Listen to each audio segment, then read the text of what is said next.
Hello, నమస్తే. Welcome to Yajnadeepika episode 29. ఏంటమ్మా ఇంకా అలా చూస్తూ నిల్చుంటావు? జగతి గురించి భయపడుతున్నావా? నువ్వు ఇక్కడ ఒక విషయాన్ని గమనించు. మీ అమ్మా నాన్నలు మెలకువగా ఉంటేనే కదా మీరు పారిపోయే ప్రయత్నం చేస్తున్నారని వాళ్లకు రాత్రుళ్ళు మత్తేదో ఇస్తూ ఉంది. దానివల్ల వాళ్ళు అలా చలనం లేకుండా పడి ఉంటే మీరు పారిపోలేరనే నమ్మకంతో నిన్ను ఒంటరిగా నీకు కాపలా ఎవరూ లేకుండా ఇక్కడకు పంపుతూ ఉంది. ఆమె ప్రశాంతంగా నిద్రపోతూ ఉంది. ఇక నీ విషయమంటావా?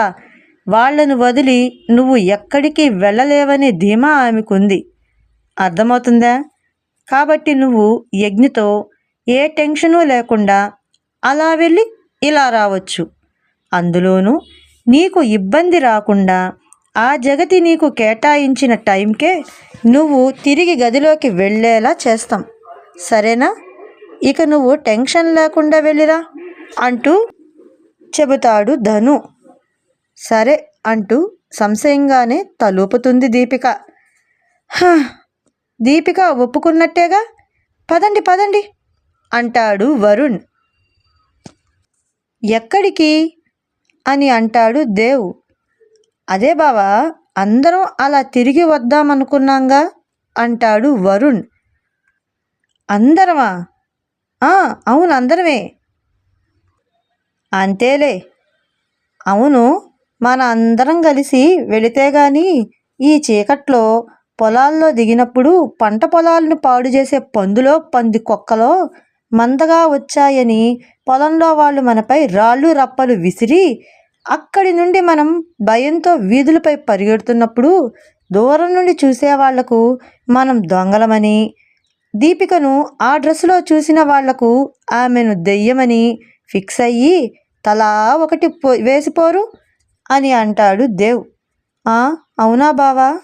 అది నిజమేలే. అర్ధరాత్రి అలా తిరిగితే ఎవరికంటైనా పడితే నువ్వన్నట్టు భరితి పూజే మరి. ఇప్పుడెలా బావా అంటాడు వరుణ్. అబ్బా బావా, మనం రోజు గాలి తిరుగుతూనే ఉన్నాంగా, అది చాలదా మనకి? పాపం ఆ అమ్మాయి అంటే గదికే బందీగా ఉంది. కాబట్టి ఆ అమ్మాయికి కూడా అలా బయటికి వెళ్ళి తిరగాలని ఆశ కొంతైనా ఉంటుంది కదా. తన కోసం ఆలోచిస్తూ ఉంటే నువ్వొకడివి. అసలు నువ్వు కామ్గా ఉండు, వాళ్లను వెళ్ళిరానివ్వు అంటాడు దేవ్. సరే, ఇక మీరే వెళ్ళి రండి. ఎవరైనా వస్తారనో లేక ఏదైనా ఇబ్బంది కానీ అలాంటివి అనిపిస్తే వెంటనే మాకు ఫోన్ చేయండి, సరేనా? మీరు వెనక్కి వచ్చేద్దురు, జాగ్రత్త అంటూ వాళ్లకు చేతులు ఊపి మరీ టాటా చెబుతూ ఉన్నారు మిగిలిన వాళ్ళు. మెట్లు దిగిన తర్వాత దీపిక యజ్ఞ, ఇప్పుడు మనం ఎటు వెళ్ళాలి అని అడుగుతుంది. కానీ యజ్ఞ మాత్రం ఆమె నోటి వెంట వచ్చిన తన పేరు పిలవడంతో మంత్రించినట్టు చూస్తూ ఉన్నాడు. అలా చూస్తూ ఉన్న యజ్ఞ మొహం ముందు చేతిని కదిలిస్తూ యజ్ఞ యజ్ఞ అని పిలిచింది దీపిక. తేరుకున్న యజ్ఞ, దీపిక చెప్పు. అదే ఎటెళ్ళాలి అని అడుగుతున్నా, నువ్వేంటి అలా ఆలోచిస్తూ నిల్చుంటున్నావు? అదే నేను ఆలోచిస్తున్నానులే, ముందైతే నాతో పద అంటూ తన జోబీలోంచి ఇయర్బడ్స్ చెవికి పెట్టుకొని ముందుకు వెళుతున్నాడు యజ్ఞ. వాళ్ళు దిగిన మెట్ల ముందు, అంటే ఆ ఇంటికి వెనక భాగంగా గోడ ముందుకు చేరుకున్నారు. ఇప్పుడు ఎలా బయటపడటం యజ్ఞ? ఇదిగో ఈ చెట్టెక్కి అంటూ ముందున్న మామిడి చెట్టును చూపిస్తూ ఉన్నాడు. ముందు యజ్ఞ చెట్టెక్కి తరువాత దీపిక చెయ్యి పట్టుకొని పైకి లాగి చెట్టు నుండి గోడ మీదకు చేరుకున్నారు. ఇప్పుడు ఎలా కిందకి దిగడం అని అంటుంది దీపిక. అందుకే మన పెద్దవాళ్ళు ముందు చూపు ఉంచమన్నారు అంటాడు యజ్ఞ. ముందు చూపా అంటుంది దీపిక. అబ్బా ముందుకు చూడమ్మా అంటాడు యజ్ఞ. తల తిప్పి చూడగానే మరో చెట్టు గోడకు బయట పక్క ఉంది. అంత పెద్ద చెట్టు కూడా గమనించలేదంటే నీ ధ్యాస ఇక్కడ లేదని అర్థమైంది. మీ వాళ్ళ గురించి ఆలోచించకు, వాళ్ళకేం కాదులే, పైగా మనం ఎక్కువ దూరం వెళ్ళట్లేదుగా. ఇకనైనా నీ ధ్యాస ఇక్కడ పెట్టు, లేదంటే కింద పడతావు, దెబ్బలు తగులుతాయి అంటూ ఆ చెట్టు పట్టుకొని తనూ దిగి దీపికను దింపుతూ ఉన్నాడు యజ్ఞ. వాళ్ళు దిగిన పొలంలోనే ఏ పంట వేయకపోవడంతో కాపలాదారులు కూడా లేరు. చీకట్లో కిందామిందా పడుతూ భయపడుతూ తడబడిపోతూ నడుస్తూ ఉన్న దీపికను చూస్తూ ఎక్కడ పడిపోతుందోనని దీపిక చెయ్యి గట్టిగా పట్టుకొని ముందుకు తీసుకొని వెళుతూ ఉన్నాడు యజ్ఞ. ఆ పొలంకి ఆనుకొని ఉన్న గుడి పక్కకు చేరారు. చూసుకుంటూ నెమ్మదిగా దాటుకుంటూ గుడి ముందుకు రాగానే గుడికి గేట్లు వేసి తాళాలు కూడా వేసి ఉండడంతో బయట నుంచే దండం పెట్టుకున్నారు. ఇక మళ్ళీ గుడి వెనకకు చేరారు. అక్కడ చిన్న రాతి మండపం ఉంటే అందులోకి ఎక్కి కూర్చున్నారు. ఈ గుడి లోపల ఇలా ఇలా ఉంటుంది, ఇలా ఇలా లోపల ఇలా ఉంటుంది అంటూ ఆ రోజు వాళ్ళు తీసిన వీడియోలు ఫోటోలను దీపికకు చూపుతూ ఉన్నాడు యజ్ఞ. యజ్ఞ 4 అడుగులు బయటకైతే వచ్చాను గాని నాకు భయంగానే ఉంది, వెళదామా అంటుంది దీపిక. మరి కాసేపు కూడా ఉండవా అంటాడు యజ్ఞ. లేదు, రేపు చూద్దాం అంటుంది దీపిక. సరే, నీ ఇష్టం పద అంటూ ఆమెను తీసుకొని వెళుతూ ఉన్నాడు. ఇందాక వచ్చేటప్పుడు ఇటుపక్కగా రాలేదనుకుంటా అంటుంది దీపిక. అవును, ఇది వేరే దారి అని అంటూ ముందుకు తీసుకొని వెళ్తున్నాడు. ఒకచోట ఆగారు ఇద్దరు. చుట్టూ చీకటిగా ఉంది. ఇందాకే నయం, దూరం నుండి గుడ్డి వెలుతురన్నా ఉండేది, ఇప్పుడేంటి ఇంత చీకటిగా ఉంది? ఇంకా నువ్వు ఆ టార్చ్ ఎందుకు ఆపేశావు? నాకు అసలే చీకటంటే భయంగా ఉంటుంది అంటుంది దీపిక. ప్లీజ్ వెళదాం అంటూ యజ్ఞను అడుగుతూ ఉంది దీపిక. ష్ అంటూ సైలెంట్గా ఉండు అన్నట్టు అంటున్నాడు యజ్ఞ. ఎందుకు సైలెంట్గా ఉండాలి అంటూ ఉన్న ఆమె తలను పట్టుకొని అటువైపుకు తిప్పి చూపుతూ ఉన్నాడు యజ్ఞ. చీకటిని చిత్రం చేస్తున్నట్టు మినుగురు పురుగులు చాలానే ఉన్నాయి. అవి దగ్గరగా వచ్చి వెళుతూ ఉన్నప్పుడు వాటి కాంతికి ఒకరి ముఖాలు ఒకరికి మిణుకు మిణుకుమంటూ కనబడుతూ ఉన్నాయి. కొద్దిసేపటికి వాటిల్ని పట్టి చూడాలని చేతులను చాపుతూ ఉంది దీపిక.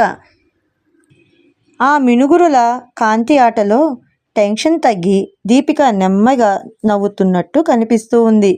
మిణుకు మిణుకుమంటూ ఆగి ఆగి కనబడుతూ ఉంది ఆమె ముఖం. కొద్దిసేపు ఉన్నా తర్వాత వెళ్దాం అంటూ ఉన్నాడు యజ్ఞ.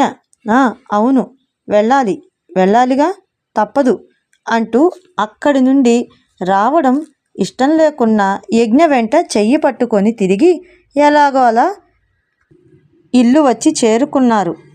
ఇదిగో కడియాలు అంటూ ఆమె ఇనప కడియాలు ఆమెకు తిరిగి అందించారు మనవాళ్ళు. వాటిని తొడుగుకొని ముసుగు కప్పుకొని డల్గా కదులుతూ ఉంది. దీపిక, రేపు కూడా వెళదాం అంటాడు యజ్ఞ. నిజంగానా అంటూ అడుగుతుంది దీపిక. అవును, ఇప్పుడైతే నువ్వు బాధపడకుండా వెళ్ళిరా, బాయ్ అంటూ చేతిని ఊపుతూ ఉన్నాడు. తను కూడా బాయ్ చెప్తూ తన గదికి చేరుకుంది. అమ్మా నాన్నలతో మాట్లాడినందుకు, ఆ ఇంటిని దాటి 4 అడుగులు బయటకు వేసినందుకు ఆనందంతో నిద్రలోకి జారుకుంది దీపిక. తనతో గడిపిన ఆ కొద్ది క్షణాలను తలుచుకుంటూ నిద్రలోకి జారుకున్నాడు యజ్ఞ.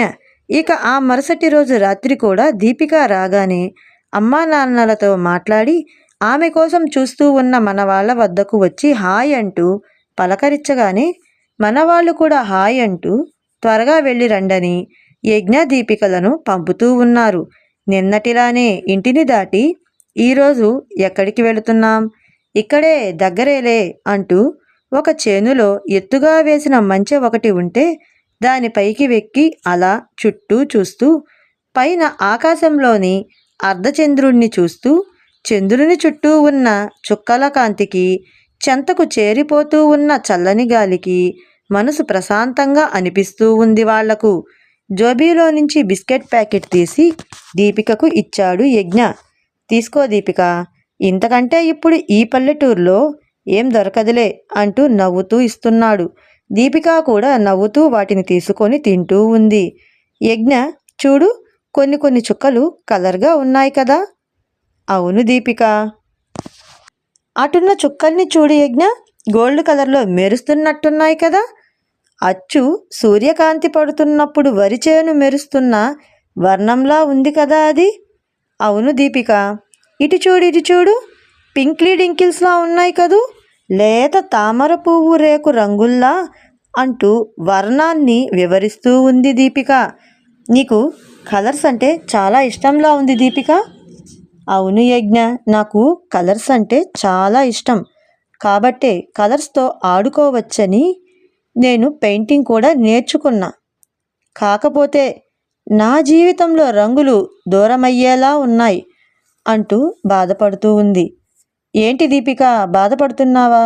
చెప్పాగా, కొద్ది రోజులు వెయిట్ చేయి, నీకు మళ్ళీ రంగులను దగ్గర చేస్తా, సరేనా అంటూ అక్కడి నుండి మరో చోటికి తీసుకొని వెళుతూ ఉన్నాడు. ఇదిగో దీనిలో కూర్చో అంటూ ఒకచోట చెట్టుకు కట్టిన చెక్క ఊయలను చూపుతూ ఉన్నాడు. హాయ్ ఊయల అంటూ చిన్నగా సంబరపడిపోతూ ఉంది. హా కూర్చో అంటూ తనను కూర్చోబెడుతూ ఉన్నాడు యజ్ఞ. వద్దు యజ్ఞ. ఏ ఏ అంటే ఈ టైంలో ఊగడం ఏంటి? ఈ టైంలో ఊగకూడదని ఎవరైనా చెప్పారా ఏంటి?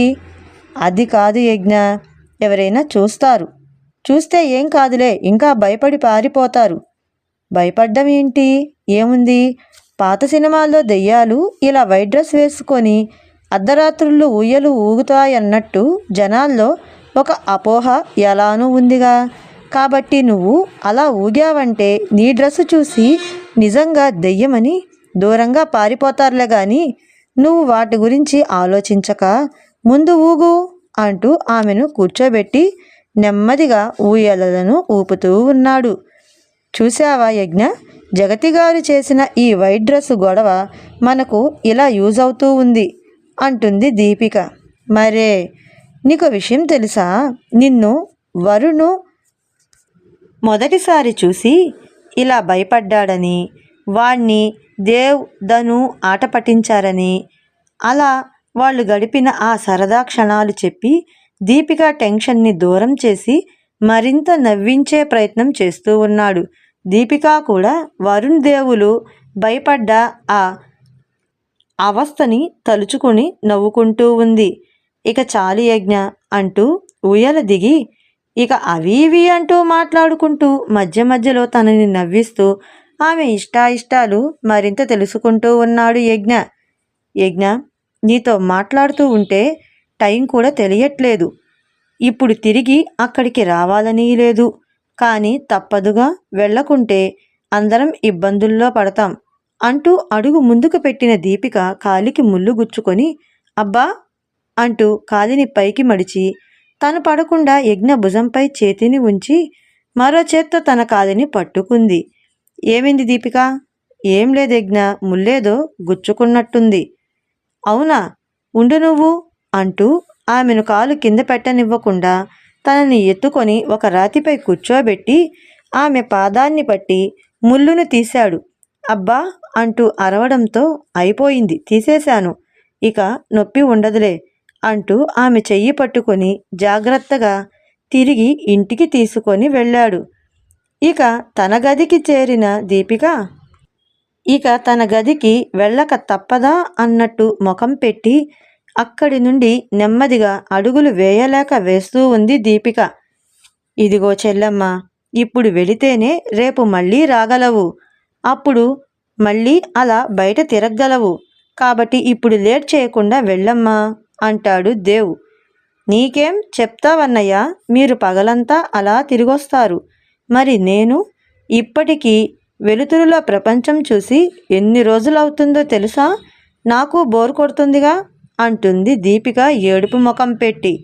ఓకే తల్లి, ఓకే, సారీ, అర్థం చేసుకున్నాంగా నీ బాధ, ఇక త్వరగా వెళ్ళు, లేకుంటే నువ్వు ఇంకా ఎందుకు రాలేదా అని ముందు నీకని నీ గదిలో పెట్టిన ఆ అమ్మాయి వెతుక్కుంటూ వచ్చేలా ఉంది అని అంటాడు ధను. అవును, అది నిజమే అంటూ అక్కడి నుండి ఇష్టం లేకుండానే గదికి చేరుకుంది దీపిక. అలా మరుసటి రోజు కూడా ఎప్పటిలానే దీపిక రాగానే నేరుగా అమ్మా నాన్న కోసం వెళుతూ ఉంది. ఆమె వెనకే మనవాళ్ళు కూడా వెళుతూ ఉన్నారు. అందరూ లోపలికి వెళ్ళగానే యజ్ఞ ఒక చాక్లెట్ బార్ని తీసి దీపిక చేతిలో పెట్టి, హ్యాపీ బర్త్డే దీపిక అని అన్నాడు. ఆశ్చర్యంతో అలా చూస్తూ ఉంది దీపిక. చూస్తూ థ్యాంక్స్ అని అంది దీపిక. అందరూ కూడా ఆమెను విష్ చేశారు. మీకు ఎలా తెలుసు? అసలు నేను ఈ దిగుల్లో పడి నేను ఈ రోజుని కూడా మర్చిపోయాను అని అంటుంది దీపిక. నిన్న నువ్వు రాకముందే మేం మీ పేరెంట్స్ని కలిసాం. మాటల్లో చెప్పారు ఈరోజు నీ బర్త్డే అని. ఇక బయట నుండి కేకులు గట్రా తేవడానికి లేదుగా. పైగా ఇదేమీ టౌను కాదుగా. కాబట్టి ఈ చాక్లెట్తో అడ్జస్ట్ అయిపో. నెక్స్ట్ ఇయర్ గ్రాండ్గా చేసుకుందామే. ఈసారికి ఇదే నీ చిన్ని బర్త్డే పార్టీ అంటూ తెచ్చిన చాక్లెట్తో సెలబ్రేట్ చేసుకుంటూ ఉన్నారు వాళ్ళు. అసలు ఈ మాత్రం సంతోషం కూడా మేము చూస్తామనుకోలేదయ్యా. ఈరోజు చిన్నగానైనా నవ్వుకుంటున్నామంటే మీ సహకారం వల్లే అంటూ చెబుతూ ఉన్నారు దీపిక పేరెంట్స్. ఆ రోజు రాత్రిని నవ్వులతో దీపిక పేరెంట్స్ ముందే మరుసటి రోజు రాత్రికి కూడా యజ్ఞ దీపిక గోడ దాటి వెళుతూ ఉన్నారు. యజ్ఞ, నిన్న నేను మా వాళ్ళు మీ వాళ్ళ వల్లే కొంత సంతోషంగా ఉన్నాం. వాళ్ళనలా సంతోష పెట్టినందుకు మీకు థ్యాంక్స్ అంటూ స్లిప్ అయి కింద పడింది. ఆ రోజు చేనుకు పట్టిన నీటి చెమ్మ వల్ల కొంత మట్టి అంటింది దీపికకు. అయ్యో ఇప్పుడెలా అంటూ చుట్టూ చూడగా చేను కోసం పెట్టిన మోటార్ నుండి నీటిని కొంచెం నిల్వ చేసేందుకు తొట్టి కనపడింది. అదో అందులో నీళ్లున్నాయేమో చూద్దాం అంటూ యజ్ఞ దీపిక చెయ్యి పట్టి తీసుకొని వెళుతూ ఉన్నాడు. అందులో నీళ్లు ఉండడంతో అక్కడున్న డబ్బాతో నీళ్లు ముంచి తనకు అందిస్తూ ఉన్నాడు. తను క్లీన్ చేసుకుంటూ ఉంది. చున్నీతో చెమ్మను తుడుచుకోగానే యజ్ఞ, టార్చిటివ్వండి, ఇంకెక్కడైనా మట్టి అంటిందేమో చూసుకుంటాను అని అంది దీపిక. యజ్ఞ పలకకపోవడంతో తలెత్తింది దీపిక. టార్చినలా చేతిలో పట్టుకొని చూస్తూనే ఉన్నాడు. హలో యజ్ఞ, మిమ్మల్నే, మాట్లాడరేంటండి? టార్చ్ అడిగాను. పలకరు కదలరు, ఏమైంది? ఏం లేదులే, నేను కూడా మట్టుందేమోనని చూస్తూ ఉన్నా. మట్టి పోయినట్టుంది. ఓ అలానా? అలానే. మసి కూడా పోయి మచ్చలేని చంద్రుడిలా ఉంది నీ ముఖం. అందుకే అలా ఉండిపోయా అని అంటాడు యజ్ఞ. ఏంటి? అవును కదా, మసిపోయి ఉంటుంది. ఇప్పుడెలా అని కంగారు పడిపోతూ ఉంది దీపిక. అబ్బా, ఇంటికి వెళ్ళాక ఏదో ఒకటి చేస్తాం గాని ముందైతే నడువు అంటూ ఆమెను తీసుకొని వెళుతూ ఉన్నాడు. ఒకచోట దీపిక, దీపిక ఇక్కడే ఉండు, నేను ఇప్పుడే వస్తా అంటాడు. త్వరగా వచ్చేస్తావా? వచ్చేస్తాను అంటూ అతని ముందు ఉన్న ముళ్ళకమ్ములను దాటుకొని వెళ్ళి ఒక 5 నిమిషాలకు వచ్చాడు. రా వెళదాం అంటూ మళ్ళీ ఆమెను తీసుకొని వెళుతూ ఉన్నాడు. ఓ చోట కూర్చొని, ఇదిగో నీకోసం ఇవి తేవడానికి వెళ్ళాను అంటూ ఓ 2 జామ పళ్ళను ఆమె చేతిలో పెట్టాడు. ఈ చీకట్లో ఎందుకు ఇవి తేవడం? యజ్ఞ, మీరు కింద పడి ఎవరికైనా దొరికినా మీకు ఇబ్బందే కదూ. నాకేం ఇబ్బంది లేదులే, ముందు నువ్వైతే తిను అంటూ తనకు ఇచ్చాడు. దీపిక వాటిని తిన్న తర్వాత, దీపిక, నేను నీతో మాట్లాడాలి. ఏంటి? ఏం మాట్లాడాలి? దీపిక, నా గురించి నీ అభిప్రాయం ఏంటి? అంటే అదే, నేను ఎటువంటి వాడిలా అనిపిస్తున్నాను? అంటే మీరు మంచివారు, చదువుకున్నవారు, ఏదో జాబ్ చేస్తూనే ఉంటారు, చూడ్డానికి బాగుంటారు, పద్ధతిగా కూడా అనిపిస్తున్నారు చాలా. ఎందుకు అడుగుతున్నారు? అది నేను ఒక అమ్మాయికి నచ్చుతానో లేదో అని. మీకేం తక్కువ, ఖచ్చితంగా నచ్చుతారు. కావాలంటే నేనే తనకి మీ మంచి ప్రవర్తన గురించి చెప్పి కూడా ఒప్పిస్తాను. అవునా? నిజంగానా? నచ్చుతానా? నిజం యజ్ఞ, నమ్మండి. అయితే నీకు నేను నచ్చుతానా అని అడుగుతాడు యజ్ఞ. యజ్ఞ, ఏం చెప్తున్నారు మీరు అంటూ షాక్ అవుతుంది దీపిక. నిజం దీపిక, నీకు నేను నచ్చుతానా? మీరు జోక్ చేస్తున్నారు కదా యజ్ఞ, సరదాగా అంటున్నారు కదా. లేదు దీపిక, నిజంగానే అడుగుతున్నాను. నేను నీకు నచ్చుతానో లేదో ఒక్క మాట చెప్పే, నీ సమాధానం కోసం ఎదురు చూస్తూ ఉన్నా. ప్లీజ్ చెప్పు. నువ్వు ఆ మొదటి రోజు ముసుగులోనే నా మనసుకు పరిచయం అయ్యావు. నువ్వు రోజూ నన్ను వదిలి వెళుతూ ఉంటే కొద్దిసేపటికి నాకు శ్వాస ఆడనంత ఇబ్బందిగా అనిపిస్తూ ఉంటుంది. తిరిగి ఇలా రాత్రికి కలిసే వరకు ధ్యాస నీపైనే ఉంటుంది. నీతో ఉన్నంతసేపు ఈ క్షణాలు ఇలానే ఆగిపోతే బాగుండు అనిపిస్తుంది. నేను ఏం చేస్తున్నా నువ్వే గుర్తొస్తున్నావు. నీకు దూరంగా ఉండాలనే లేనే లేదు అంటూ ఆమె చేతివేళ్లను పట్టుకొని ప్లీజ్ సమాధానం చెప్పు అని అంటాడు యజ్ఞ. మౌనంగా చూస్తూ ఉన్న దీపిక తన మౌనాన్ని వీడుతున్నట్టు, దీపిక, నాకు మీరంటే ఇష్టమే, అది ఇష్టమే, మీపై మీరు అంటూ తడబడుతుంది. తడబడకుండా కరెక్ట్గా చెప్పు దీపిక. అదేనండి, చెప్పలేకున్నాను. మీరంటే ఇష్టమే, కాదని చెప్పలేదు.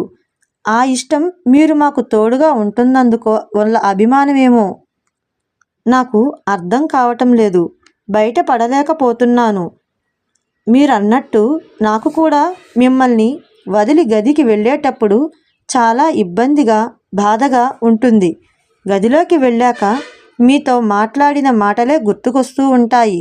నేను కూడా మళ్ళీ రాత్రికి ఎప్పుడు వస్తుందా అంటూ రాత్రి కోసం చూస్తూ ఉంటాను. అమ్మా నాన్నలను కలిశాక మీతో ఎప్పుడు ఇలా బయటికి వద్దామా అని రాత్రి కోసం ఎదురు చూస్తూ ఉంటాను. కానీ కానీ కానీ అంటే ఏమైంది దీపిక? నా మీద నీకు ఏమైనా డౌట్స్ ఉన్నాయా? దీపిక వైపు నుండి మౌనం. సరే, ఇది సహజమే. ప్రతి ఆడపిల్ల ఎవడో ఏంటో తెలియకుండా పరిచయం మాత్రానికే జీవితాన్ని ఇవ్వలేదుగా. సరే పద, నా గురించి పూర్తిగా మీ వాళ్ళ ముందే చెబుతా అంటూ తిరిగి ఇంటికి చేరుకున్నారు. మసి లేకుండా ముందుకు వస్తూ ఉన్న దీపికను చూస్తూ, ఎంత లక్షణంగా ఉన్నావమ్మా, చూడు అంటూ దేవ్, వరుణ్, ధనులు కూడా యజ్ఞ వెంట వెళుతూ ఉన్నారు. అందరూ కలిసి దీపిక పేరెంట్స్ను చేరుకున్నాక దీపిక నాన్నతో, యజ్ఞ, గోపాలం అంకుల్ మీతో ఒక విషయం చెప్పాలి. మేము ఇలా జగతి కోసం వచ్చాం. జగతి ఇలా చాలా చేసింది అంటూ యజ్ఞపై చేసిన దాడిని మొత్తం వివరంగా చెప్పాడు. వాళ్ళు పూర్తి వివరణ చెప్పిన తర్వాత జగదీశ్వర్కు వీడియో కాల్ చేసి ఇంట్లో వాళ్ళను రమ్మనమని, వాళ్ళను పరిచయం చేసి ఫోన్ లైన్లోనే పెట్టి, చూడండి గోపాలం అంకుల్, ఇప్పుడు నా గురించి మీకు పూర్తిగా తెలిసిందిగా. నేను ఎవరో ఏంటో. అవును బాబు, అయితే నేను మీకు ఒక విషయం చెప్పాలి. ఫోన్ వైపు చూస్తూ, నాన్న మీరు కూడా వినండి అంటూ, నాకు దీపిక నచ్చింది. నేను తనని ప్రేమిస్తున్నా. తను ఒప్పుకుంటే తననే పెళ్లి చేసుకుంటా. ఇప్పుడు మీ అభిప్రాయం చెప్పండి అని అందరినీ అడుగుతాడు యజ్ఞ. మాకు ఓకే అని యజ్ఞ ఫ్యామిలీ మొత్తం చెబుతారు. మరి మీరంకుల్ అని గోపాలంని అడుగుతాడు. దేవుడు వరమిస్తానంటే నేను కాదంటానా యజ్ఞ అని అంటాడు గోపాలం. మరి మీరాంటీ? నాకు ఓకే బాబు, నా బిడ్డ బాగుపడుతుందంటే నాకు సంతోషమేగా అంటుంది రాధ. ఇప్పుడు చెప్పు దీపిక అని అడుగుతాడు యజ్ఞ. ఇప్పుడు నాకు ఎటువంటి అభ్యంతరమూ లేదు, నాకు ఓకే అని తల వంచి చెబుతుంది దీపిక. వెంటనే ఆనందంతో చప్పట్లు కొట్టబోయిన వరుణ్ చేతిని హుషారుగా ఆపేశాడు ధను. కొట్టకురా, శబ్దం చేస్తే వాళ్ళు లేస్తారు. అయ్యో అవును కదూ, అయితే శబ్దం రాకుండా మెల్లగా కొట్టుకుంటా అని అంటాడు వరుణ్. దీపిక, నేను నీకు ఇప్పటికిప్పుడే రింగ్ పెట్టి ప్రపోజ్ చేయాలని ఉంది. కానీ ఇప్పుడు ఇలా చాటుగా, దొంగచాటుగా కాదు, అందరి ముందు ప్రపోజ్ చేస్తాను. అప్పటి వరకు వెయిట్ చేద్దాం అంటూ ఇక అక్కడి నుండి బయటకు వచ్చేస్తారు. ఇక మేం వెళతాం అని అంటారు మనవాళ్ళు. మీరు వెళతారు సరే, నా పరిస్థితి ఏంటి అంటుంది దీపిక. ఏమైందమ్మా అంటారు దేవ్ వాళ్ళు. ఇదిగో మసిపోయిందిగా. ఇక నాకని పెట్టిన ఆ కావలి పిల్ల నన్ను చెక్ చేసి చూసి మరీ వెళ్ళి చెప్పిందంటే ఆ జగతి నన్ను కొడుతుందని భయంగా ఉంది అని అంటుంది దీపిక. నువ్వేం భయపడకు, మసేగా, నేను తెస్తా, ఈలోగా ఆ కంకణాలు తగిలించుకో వచ్చేస్తా అంటూ ఇటుపోయి అటు 2 మసిబొగ్గులను తెచ్చిచ్చాడు వరుణ్. ఇదమ్మా, ఇవి తీసుకొని రాసుకో. అదో అక్కడ మూలాన పనివాళ్ళు వేడి నీళ్ళు కనిపెట్టిన కట్టెల పొయ్యి ఉందిగా, అందులో తెచ్చా. ఇక నువ్వు రోజు ఈ కడియాలతో పాటు ఈ మసిని కూడా తుడిచి గదికి పోయేటప్పుడు తిరిగి పూసుకోవచ్చులే అంటూ తనకు అందించాడు. దీపిక కూడా టెన్షన్ లేకుండా ఆ బొగ్గుల నుండి మసి రాసుకొని నెమ్మదిగా తన గదికి వెళ్ళింది. ఓకే ఫ్రెండ్స్, ఒకరి మనసుల్లో మాటలు ఒకరు చెప్పుకున్నారు. ఇక వాళ్ళ పెళ్ళికి దారి ఎటువైపు వేయనుందో, జగతి వాళ్ళ పెళ్ళికి ఏ విధంగా అడ్డుపడనుందో వచ్చే ఎపిసోడ్లో తెలుసుకుందాం. జగతి నుండి దీపికను ఎలా తప్పించి తన దీపికను ఎలా చేసుకోగలదో వచ్చే